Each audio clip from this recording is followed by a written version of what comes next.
Purihin ng Panginoon, mapagpalang umaga po sa bawat isa na nakikiisa sa gawain ngayon. Tunay na napakabuti ng ating Panginoon dahil patuloy tayong binibigyan ng pagkakataon na pag-aralan ang kanyang salita. Amen po ba? At sa oras na ito, ating nga pong umpisahan ang ating gawain sa pamamagitan ng isang awitin bilang handog sa ating Panginoon.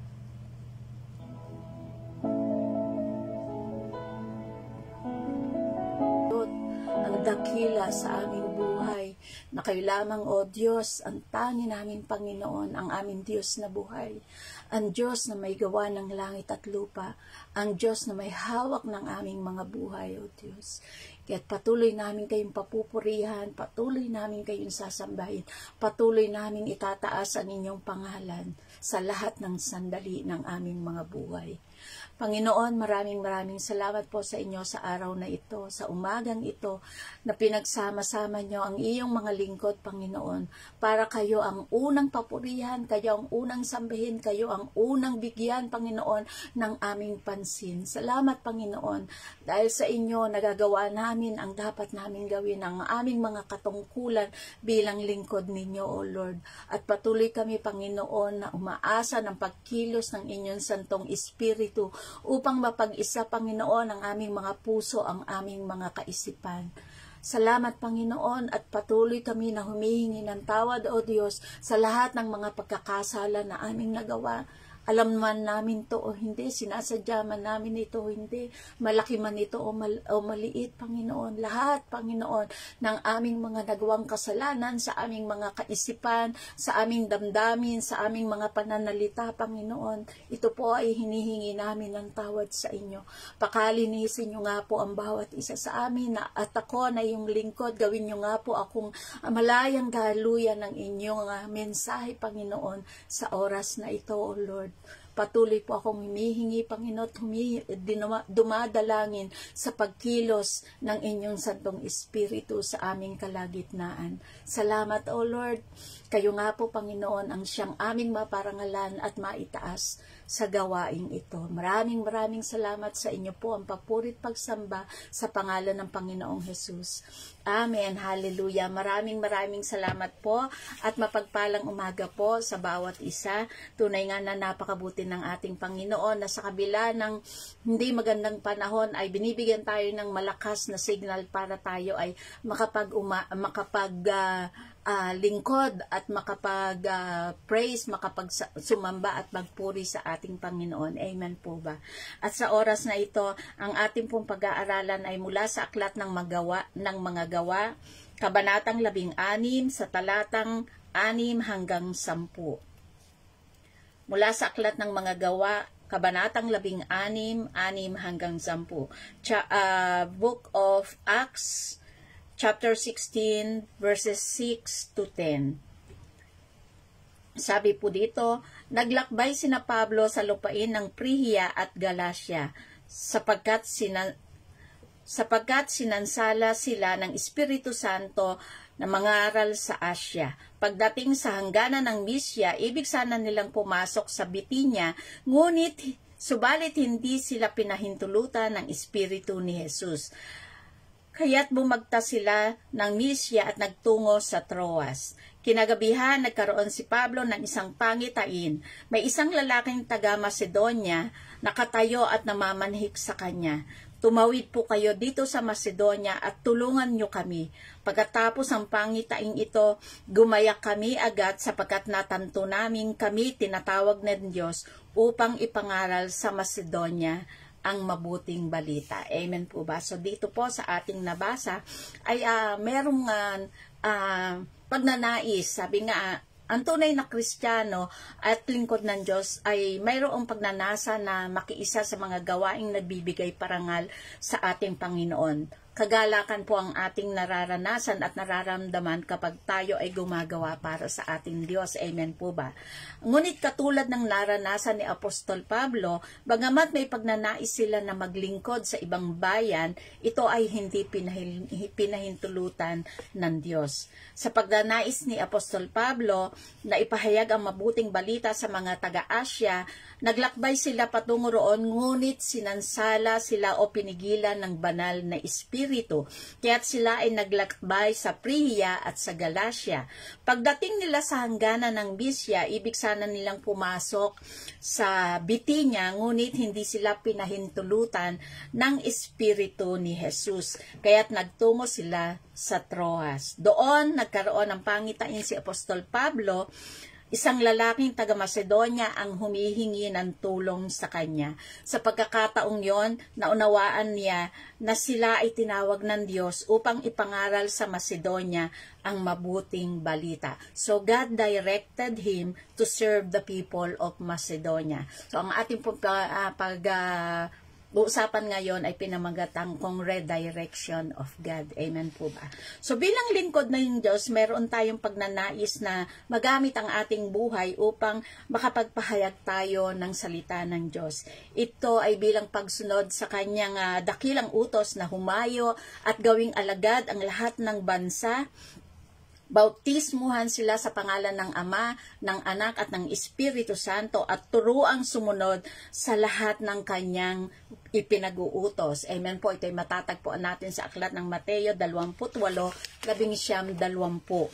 Tayo po ay tinawag ng Panginoon dahil meron siyang plano sa atin. We are called because God has plan for us. Amen po ba? Sa pagkakataon na nalilihis tayo sa kanyang plano, dito natin mararanasan ang kanyang pagkilos. We will experience God's redirection. Amen po ba? Sa paano pong paraan natin ito mararanasan ang redirection ng Panginoon sa ating mga ginagawa, sa ating pagnanasa na makapaglingkod sa Kanya. Amen po ba? So una, He will redirect us to serve His purpose. Ano ba yung layunin ng Panginoon na dapat nating gawin? Sabi nga sa aklat ng Kawikaan 16:9, ang tao ang nagbabalak pero si Yahweh ang nagpapatupad. So we can dream, we can plan, but it's God's purpose that prevails. Amen po. Kahit na marami tayong nais, marami tayong gustong gawin, bilang tayo ay lingkod ng Diyos, nais natin na marami tayong mahayuan at mahikayat para magkaroon ng pananampalataya sa ating Panginoon. Ngunit ang ating Panginoon ay may plano para sa atin. Yung purpose natin, bakit niya tayo tinawag? Ano ba yung dapat nilang gawin? Amen po ba? Sabi nga, ang kanyang layunin pa rin ang mangyayari at ang hindi ang sa atin. Amen po. May plano tayo pero may plano din ang Diyos sa atin. And God's redirection is for greater purpose. Maaring ang ating nais ay dito lamang sa isang maliit na panahon o isang maliit na naisin natin, pero God's redirection is for greater purpose. Mas malaki ang nais ng Diyos na dapat nating gampanan, na dapat nating gawin. Amen po ba? At kung susundin natin ito, maunawaan natin na His purpose is greater than ours. Ang kanyang layunin para sa atin ay mas malaki kaysa doon sa pinaplano natin. Amen po ba? Kaya ano yung dapat nating gawin? Sundin ang kanyang layunin. Serve His purpose. Dahil doon tayo niya dadalhin. Katulad nga po na nangyari kila Apostol Pablo, nais nila, marami silang bayan na gustong puntahan, pero meron palang nais ang Diyos na kanilang na doon sila magkakaroon ng mas malaking pagkagamit sa lugar ng Macedonia. Amen po ba? So ganun din po tayo, maaaring meron tayong ninanais dahil alam natin marami tayong mga mahal sa buhay na gusto pa natin na mailapit habang may panahon pa na gusto natin na makatanggap sila sa Panginoon. Pero merong mas higit na nais ng Diyos na ating puntahan at ating gawin pa, dahil doon mas higit o mas maraming kaluluwa ang ating maibibigay at maihahandog sa Kanya. Amen po ba? Kaya we can He will direct us. He will redirect us to serve His purpose. At iyon po ang pinakamabuti nating gawin. Amen po ba? Sabi nga sa aklat ng Isaias 55:8, ang aking kaisipay din ninyo kaisipan at magkaiba ang ating daan, kung paano ang langit higit na mataas sa lupa, ang daat isip ko'y hindi maaabot ng inyong akala. Amen po. May limitasyon po ang ating kaisipan, may limitasyon ang ating magagawa, ngunit kung ang Diyos ang ating susundin, higit pa sa ating inaakala ang kaya nating gawin. Amen po ba? Akala natin kasi ito lang yung kaya natin eh. Akala kasi natin dito lamang tayo. Pero ang Diyos mas malawak, mas malaki, mas dakila ang nais niya na maganap sa ating buhay as long as sumusunod tayo sa Kanya. Amen po ba? So, yun po yung unang paraan, paano na tayo na idinadirect ng ating Panginoon. He will redirect us to serve His purpose. Kung ano po yung layunin niya, doon po niya tayo dadalhin. Amen po ba? Sa pangalawa, He will redirect us to obey His will. So, redirection is not rejection. It is a blessing, not a burden. So, yung pagdidirect niya sa atin o bibigay niya sa atin ng patnubay sa mga dapat nating gawin, ito ay sa isang tao, lalo na kung inaakala natin na hindi natin kaya at malaki o mabigat yung ang landas na ibinibigay sa atin ng Panginoon, nagkakaroon tayo ng kabagabagan sa atin dahil ang naisip natin ay hindi natin kaya. Pero sabi nga, ang pagbibigay sa atin o pagbabago ng landas na ibinibigay sa atin ng Panginoon, ito ay blessing dahil naandoon sa kanyang landasin na gusto niyang ipatahak sa atin, na andun yung pinakamagandang dapat na mangyari sa ating buhay. Amen po ba? Sa pagsunod natin sa kanyang kalooban, naiisip natin na parang mahirap ang ating gagampanan. Amen po ba? Pero hindi natin alam, inilalayo pala tayo ng Panginoon sa mga kasalanan. Inilalayo tayo sa kapahamakan. Inilalayo tayo sa mga kaguluhan na maaring maganap sa ating buhay kung yung gusto natin ang masusunod. Amen po ba? So, redirection is not a rejection. It is a blessing, not a burden. Kaya nga po ang sabi sa Kawikaan na 3:5-6, kayawi ka magtiwala ng buong lubusan at huwag kang manangan sa sariling karunungan. Siya ang sanggunihan ng lahat ng may mga balak at kanya kang itutumpak sa lahat ng inyong lakad. Yun po, sa unang tingin ay masakit dahil hindi nasusunod yung ating kagustuhan. Dahil yun po, yung bilang tayo ay nasa laman, meron tayo pang mga nais na gawin. Pero dahil sa redirection na ginagawa ng Panginoon sa ating buhay, para tayong iniisip natin na hindi yung ating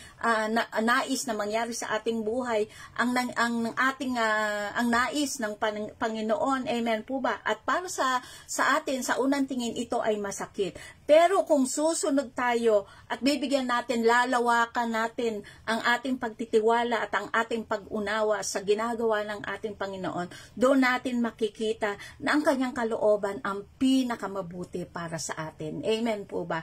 Ang kanyang kalooban ang pinakamabuti para sa atin. Amen po ba? Kaya salamat sa Panginoon dahil hindi niya tayo pinababayaan sa mga pagkakataon na nawawala nga po tayo o nalilihis tayo sa kanyang plano. Andun pa rin ang kanyang pag-ibig, ang kanyang patnubay na binibigay sa atin upang ibalik tayo o ilagay tayo sa tamang landasin na nais niya para sa atin, para din po sa ating kabutihan. Amen po. Kaya salamat sa ating Panginoon. Sa pangatlo, He will redirect us. He will redirect us to follow His way. God's way is perfect. Alam po natin ito. Ang kanyang kapamaraanan ay walang mali at kapintasan. Hindi ibig sabihin ng perpekto ay madali. Amen po ba? Ang ibig sabihin nito ay ito ang pinakamainam, pinakamabuti at pinakatama para sa atin. Maaaring ito ay mahirap para sa atin dahil nga hindi natin alam, dahil alam natin ang ating kakayanan ay hanggang dito lamang o merong hangganan ng ating kakayanan. Pero sa pagsama at pagkilos ng Espiritu ng Diyos, ang ating kaisipan, ang ating damdamin ay kanyang binabago upang makayanan natin ang kanyang kapamaraanan. We only need to obey We only need to trust and we only need to follow His way. Amen po ba? Dahil ito naman talaga yung dapat nating gawin bilang tayo ay lingkod ng Diyos. Follow His way. Dahil diyon ang pinakamabuti para sa atin. At wala tayong mararanasang kabiguan. Maaring may mararanasan tayong mga paghadlang. Maaring may mararanasan tayo na mga konting kahirapan. Pero tandaan po natin kung kasama natin ang Diyos, ang Espiritu ng Diyos, lahat ng ito ay mauunawaan natin. At iyon ang nagbibigay sa atin ng kapanatagan na lahat ng bagay ay ating magagawa dahil kasama natin siya. Amen po ba? Sabi nga sa Aklat ng Awit 18:30, ang Diyos na ito ay ganap ang gawa at maaasahan ang kanyang salita. Siya ay kalasag ng mayroong nasa at naghahanap ng kanyang kalinga. Siya ang ating kailangan, ang ating Panginoon na ganap ang gawa. Kung tayo ay susunod sa kanyang perpektong pamamaraan, makikita natin yung mabuting resulta nito sa ating buhay. Makikita natin yung kaganapan, yung katagumpayan ng mga nais niya o yung layunin niya na hindi natin inaakala na ganun pala ang nais ng Panginoon. Amen po ba? Kaya lagi nating tandaan sa lahat ng pagkakataon, anuman ang sitwasyon ng ating buhay, ang patnubay pa rin ng Panginoong Hesus ang ating kailangan upang mahakbangan natin ang kanyang perpektong pamamaraan. Ang Diyos ay perpekto, kaya ang kanyang pamamaraan ay perpekto. Amen po ba? Kaya salamat sa Panginoon dahil patuloy niya tayong binibigyan ng kalakasan, binibigyan ng karunungan, ng kaalaman para masunod natin ang kanyang layunin sa ating buhay. Para magawa natin kung ano yung plano niya, kung ano yung kanyang kalooban at kung ano yung nais niya na pamamaraan na ating dapat na sundin. Amen po ba? Kaya sa panghuli, ang ating paglilingkod sa Diyos, marami tayong laban na kakaharapin. Marami tayong pagsubok na kakaharapin. At ang tangi lamang nating gawin ay magtiwala ng lubusan sa ating Panginoon. Dahil lagi nating alalahanin na tayo ay kanyang tinawag upang gawin ang kanyang layunin, upang sundin ang kanyang kalooban at upang hakbangan ang kanyang pamamaraan. Amen po ba? Ito lamang po ang tangi nating magagawa upang tayo ay magkaroon ng katagumpayan sa ating buhay. Sumunod tayo sa kanyang pagbabago ng kung meron tayong mga ginagawa na hindi naaayon sa kanyang layunin sa atin. Sundin natin ito upang tayo ay magkaroon ng katagumpayan sa ating paglilingkod sa ating Panginoon. At tunay na napakabuti ng Panginoon dahil kung tayo, alam niya na tayo ay may pagnanasa sa ating puso na maglingkod sa Kanya, nilalagay niya tayo sa higit pang kalalagayan na inaakala natin. Ang akala kasi natin, ito lang ang kaya ko. Akala kasi natin, di ito lang ang magagawa ko. Pero kung meron tayong tunay na pagsunod sa Kanya, itataas at ilalagay tayo sa higit pa na dapat natin, na akala nating dapat lamang nating kalagyan. Amen po ba? Ang Panginoon ang maglalagay sa atin sa pinakamabuti nating kalalagayan dahil siyang nakakaalam ng kung ano yung laman ng ating puso at kung ano yung nais natin, kung paano tayo sumunod sa ating Panginoon. Mabuti ang ating Diyos, amen po ba? At ito yung lagi nating alalahanin. Ano man yung nagiging laban natin sa buhay na ito, marami tayong laban, marami tayong mararanasan habang tayo ay narito pa sa mundong ito. Marami pang pagsubok ang ating mararanasan. Alam natin na ang mundong ito ay pasama na ng pasama, pero andyan pa rin tayo dahil ito yung nais ng Panginoon. Ito yung plano ng Panginoon. Ito yung nais na gawin sa atin ng ating Panginoon. At ang tangi lamang nating sundin yung kanyang naisin, yung kanyang redirection sa ating buhay. Kung tayo ay inaakala natin na merong naisin pa ang Panginoon para sa atin, sundin natin, maging sensitibo tayo sa pagkilos ng banal na Espiritu dahil ito po yung magbibigay sa atin ng kaalaman, ito magbibigay sa atin ng wisdom and knowledge para masunod natin ang mga plano ng Diyos para sa atin. Mahal tayo ng Panginoon, amen po ba? At nais niya na tayo ay magtagumpay sa ating paglilingkod sa Kanya. At ang tulong niya, ang tulong pa rin ng Panginoon, ang tulong ng Banal na Espiritu, ang siyang magbibigay sa atin ng katuparan sa mga naisin natin na paglilingkod sa Kanya. Amen po ba? Sa Kanyang layunin, sa Kanyang kalooban, at sa Kanyang pamamaraan. Ito po yung ating lagi ng isipin. Tanging pamamaraan ng Panginoon ang ating sundin para sa katagumpayan ng ating paglilingkod sa Kanya. Kaya maraming salamat po sa bawat isa. Nawa ay makapagbigay ito ng kapanatagan at kalakasan sa inyo pong lahat, at lagi nating alalahanin ang Panginoon ay lagi nating kasama. Hindi siya nang iiwan, hindi siya lalayo sa atin, lalo na sa ating mga laban sa buhay na ito. Kaya patuloy tayong magtiwala at patuloy tayong mag-defend sa Kanya, dahil siya lamang po ang tangi nating kailangan para sa kapanatagan ng buhay na ito. Amen po ba? Kaya maraming pong salamat sa inyong pakikiisa. Tayo nga po ay manalangin. Hallelujah. Hallelujah, hallelujah, hallelujah. Maraming salamat, O Diyos, sa oras na ito na patuloy niyong binibigyan kami ng kalakasan, binibigyan kami ng kapanatagan, binibigyan kami ng kapayapaan habang kami ay patuloy na nagnanasa na maglingkod sa inyo, O Lord. Maraming salamat, Panginoon, sa inyong salita na patuloy na nagbibigay sa amin, Panginoon, ng patnubay. Tulungan kami sa lahat ng pagkakataon. Bawat isa sa amin, Panginoon, ay may mga labang kinakaharap. Bawat isa sa amin ay may mga pagsubok, Panginoon, na kinakaharap. Kayo nga po, O Diyos, ang laging siya nga sumama sa amin. Akayin kami sa tamang landas na nais ninyo para sa amin. Patuloy kami bigyan, Panginoon, ng kaalaman na magagamit namin, Panginoon, sa araw-araw ng aming buhay. Higit sa lahat, Panginoon, ang inyong patnubay na magdadala sa amin sa inyong mga layunin, na sa inyong kalooban at sa inyong kapamaraanan ang siyang aming matanggap, Panginoon, sa aming paglilingkod sa inyo. Tulungan kami, Panginoon, dahil alam namin, Panginoon, na hindi namin kaya ang lahat ng ito kung hindi namin kayo kasama. Kayo ang aming lakas, O Diyos. Kayo ang aming liwanag. Kayo ang aming patnubay, O Panginoon. Kaya't maraming salamat po, Panginoon, sa ginagawa ninyo na pagbabago, pagsasaayos, pagtuwid sa bawat isa sa amin. Salamat, Panginoon. Napakabuti ninyo. Tunay nga, O Lord, na mapagtatagumpayan namin ang lahat ng laban sa aming buhay kung kayo ang aming kasama.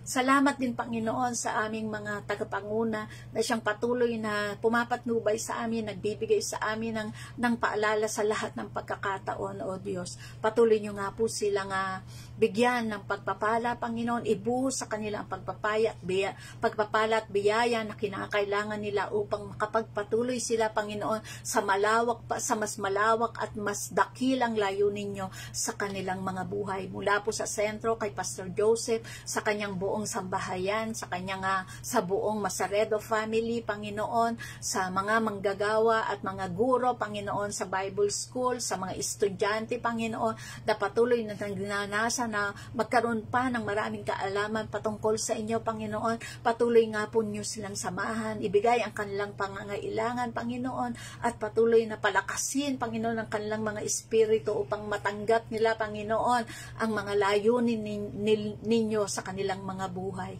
Maraming salamat din po, Panginoon, sa mga district supervisors mula sa District 1 hanggang sa District 9, Panginoon, na patuloy na nagpapagamit sa paglilingkod sa inyo. Patuloy nyo nga pong palawakin ang kanilang mga nasasakupan. Marami pang kaluluwa ang maibigay at maihandog sa inyo, Panginoon. At ang anuman ang plano ninyo, ang proyekto ninyo para sa ikauunlad pa ng bawat mga distrito, Panginoon, ang siyang makapangyari sa bawat distritong ito, O Lord.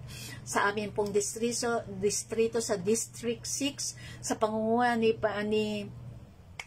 Ma'am Che Manansala, O Diyos, at sa aming tagapanguna sa DFC Lamesa, Panginoon, sa pangunguna ni Pastora Christy at Pastor Alan, Panginoon, patuloy akong dumadalangin ang inyong pagsama sa bawat isa sa kanila. Alam niyo po, Panginoon, yung mga naisin nila, yung sa kanilang mga nasasakupan. Alam niyo, Panginoon, ang kanilang mga hinaharap, Panginoon, na pagsubok at laban, para mapagtagumpayan, Panginoon, ang inyong mga plano sa kanilang mga buhay at sa mga nasasakupan nila, Panginoon. Samahan nga po sila sa lahat ng pagkakataon at ibuhos ang biyaya at pagpapala na nararapat sa kanila, ang proteksyon, ang provision, Panginoon, at ang kaalaman ng wisdom and knowledge na kailangan upang mapagtagumpayan ang lahat ng mga hinaharap nila, Panginoon, ay kanilang matanggap. Sa lahat, Panginoon, ng mga lingkod mo, sa mga iglesia, sa buong kapulungan, Panginoon, sa lahat ng sa buong bansa, maging sa ibang bansa, O Diyos, patnubayan sila, O Lord, ibigay ang pagpapala at biyaya na nararapat sa kanila, palakasin ang kanilang mga pisikal at espiritual na pangangatawan, Panginoon, at kayo nga po, O Diyos, ang siyang kumilos at magbigay sa kanila ng kaalaman na nararapat para sa kanila, Panginoon. Provisions, Panginoon, sa kanilang mga proyekto. Provisions, Panginoon, sa bawat iglesia, O Diyos. At kayo nga po, O Diyos, ang tumugon sa kanilang mga panalangin. Alam ninyo ang panalangin ng bawat isa ng inyong mga lingkod, Panginoon, na sumusunod sa inyo. Katugunan po na nagmumula sa inyo, Panginoon, ang aming nais na matanggap, O Lord. Kagalingan sa mga may sakit, Panginoon. At katugunan, Panginoon, sa mga problema na aming kinakaharap. Akin din pong inilalapit sa inyong aming bansa, O Diyos. Alam po ninyo ang aming kalalagayan. Alam po ninyo ang panahon ngayon. Iligtas nyo nga po ang bawat isa sa mga kalamidad na pumapasok ngayon sa aming bansa. Bigyan nyo nga po ng patnubay ang aming mga opisyalis sa aming pamahalaan, Panginoon. Mula sa presidente hanggang sa pinakamababang posisyon. Patnubay na nagmumula sa inyo, Panginoon, ang aming dinadalangin para sa kanila upang sila ay makapamahala ng naaayon sa inyong kalooban. Maraming salamat din po, Panginoon, sa patuloy na pagbibigay ninyo ng katagumpayan sa bansang Israel. Kayo nga po ang patuloy na kumilos sa kanilang mga tagapanguna, Panginoon, sa lahat ng mga naglilingkod sa inyo sa bayang ito, sa bansang iyon, Panginoon, patuloy niyo samahan, bigyan sila, Panginoon, ng kanilang mga pangangailangan, pag-iingat, Panginoon, para sa bawat isa sa bansang yon, Panginoon. Ito po ang aming idinadalangin sa lahat ng oras, na huwag nyo nga po silang pababayaan. Ang bansa na inyong pinili, Panginoon, na nasa panahon ng pagsubok, patuloy nga po ninyong samahan, O Diyos. Maraming salamat, Panginoon, sa buhay ng aming mga tagapanguna, sa buhay ng aming mga leader, sa buhay ng inyong mga lingkod na nagpapagamit ng lubusan para sa inyong kaharian, Panginoon. Tulungan po ninyo kami sa lahat ng aming mga pangangailangan. Spiritual man ito, physical, emosyonal, Panginoon, mental, tulungan nyo nga po kami. Marami pong bagay na nagbibigay ng kaguluhan para kami ay hadlangan sa aming paglilingkod sa inyo. Ngunit kayo, Panginoon, kayo ang aming inaasahan. Kayo ang aming pinaglilingkuran. Kayo ang Diyos na makapangyarihan sa lahat. Kayo ang Diyos na nagbibigay ng katugunan sa lahat ng aming mga pangangailangan, O Lord. Kaya sa inyo po kami lumalapit, kumakapit kami sa inyong mga pangako na hindi nyo kami pababayaan, na hindi nyo kami iiwan, na lagi namin kayong kasama. Muli, O Diyos, maraming salamat po sa kapayapaan, sa kagalakan, sa pag-ibig na patuloy ninyong ibinibigay sa bawat isa sa amin. Punuin nga po ninyo ng pag-ibig ang aming mga puso at ang aming mga kaisipan, upang ito rin, Panginoon, ang siyang maibigay namin sa mga tao sa aming kapaligiran, O Lord.